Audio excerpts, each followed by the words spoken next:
Hi again.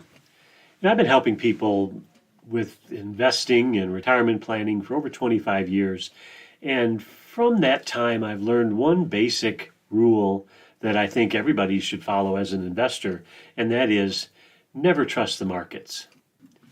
If you look at history for the stock or the bond market, let's just take the S&P 500 for example, it's done well over time.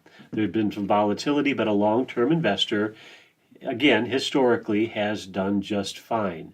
So, to be clear, and before my clients call me up, when I'm talking about not trusting the markets, I am specifically addressing the advertising markets. We used to get our news from a few different sources, and this isn't back in my day, things were better kind of a story. But the fact that on your phone, on your computer, on your television, newspapers, there are so many places to get information, and all of these sources are competing with each other.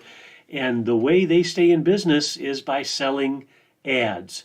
So the more dramatic they make things seem, the more likely it is that you're going to stay and hear the rest of the story. So if you see that the market's crashing, it's going to elicit fear, and you're going to want to figure out, is this something I should be aware of?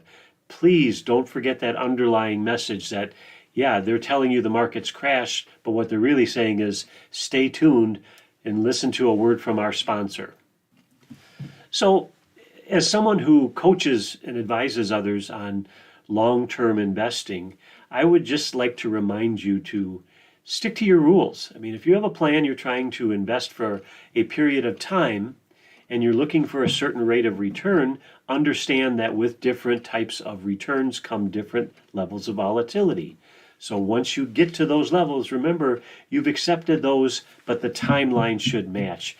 If it's a short-term investment and you can't deal with volatility, you shouldn't be in an aggressive fund. If it's even a long-term investment, but you can't handle the ups and downs or the news, then maybe you need to understand that you'd be better off with a conservative investment and adding more money to it or retiring later. Whatever it is, find your comfort zone, keep your discipline, and don't let the ad dollars behind the markets sway you from your plan.